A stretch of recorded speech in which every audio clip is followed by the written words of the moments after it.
Reels वाली बहू। प्रज्ञा को रील्स बनाने का बड़ा ही क्रेज है और वो दिन भर रील्स बनाती रहती है। खाते पीते घूमते फिरते घर में कॉलेज में रील्स बनाने के कारण प्रज्ञा पूरे कॉलेज में हाईलाइटेड है। जहां उसकी रील्स सभी को पसंद आते हैं, वहीं मनीषा चिंता में डूबी रहती है। एक रोज जब खाते हुए प्रज्ञा रील्स बना रही होती है, तब मनीषा कहती है, एक मिनट भी चैन नहीं है इस लड़की को।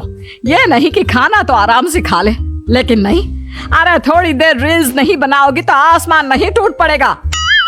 अरे मम्मी, इसी को तो कहते हैं डिटर्मिनेशन। तुम नहीं समझोगी ये सब। भगवान, इस लड़की को सद्बुद्धि दे। जब देखो तब टेढ़ा बाका मुंह बनाती रहती है।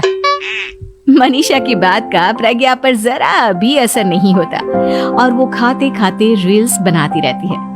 दिन बीतने लगते हैं और देखते देखते प्रज्ञा का कॉलेज भी खत्म हो जाता है।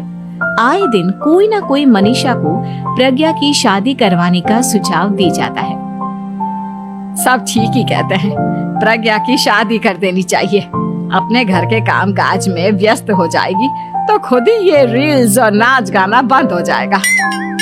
मनीषा और प्रेम प्रज्ञा के लिए एक अच्छा लड़का ढूंढने लगते हैं और तभी विकी का रिश्ता प्रज्ञा के लिए आता है, जिसने प्रज्ञा को उसकी रील्स देखकर पसंद कर लिया था। अगले दिन विकी अपने माता पिता के साथ प्रज्ञा के घर पहुंच जाता है और प्रज्ञा साड़ी पहने हाथों में चाय की ट्रे लिए उनके सामने आती है। जब विकी को पसंद है तो हमें भी बहू पसंद है। बहन जी, आप बारात की तैयारी कीजिए। एक बार लड़का लड़की अकेले में बात कर ले तो अच्छा रहेगा। हाँ हाँ, क्यों नहीं। मनीषा विकी को प्रज्ञा के कमरे में भेजती है, जहां प्रज्ञा पहले से ही रील्स बना रही होती है।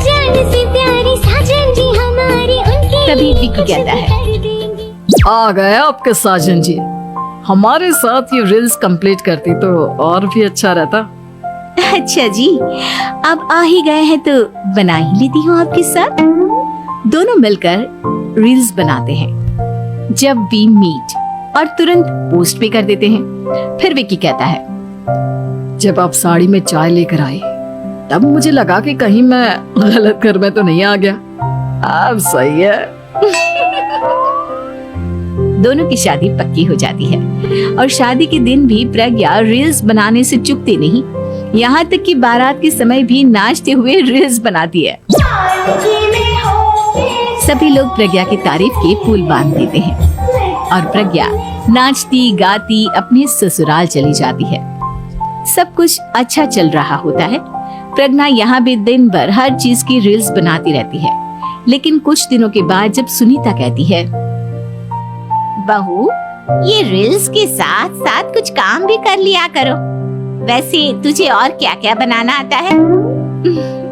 मम्मी जी, वैसे तो सब कहते हैं कि मैं सब कुछ अच्छा बनाती हूँ, लेकिन मुझे लगता है कि मैं मैगी अच्छा बना लेती हूँ। हाँ, कॉफी भी अच्छा बना लेती हूँ और मुंह तो सबसे अच्छा बना लेती हूँ।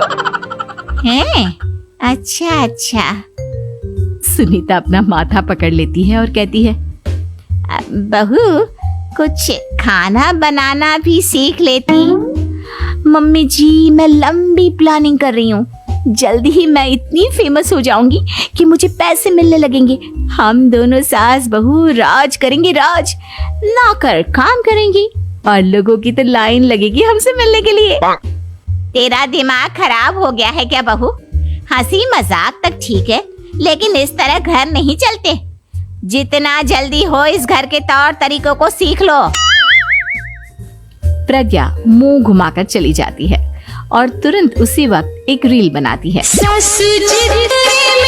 ये देख सुनीता का गुस्सा 7वें आसमान पर चला जाता है और विकी के घर आती ही सुनीता उसे सब कुछ बताती है। विकी भी अब प्रज्ञा की इन हरकतों से परेशान हो जाता है। तुम टेंशन मत लो मम्मा, मैं देख लूंगा। विकी कमरे में जाता है तो देखता है कि प्रज्ञा रील्स बना रही है।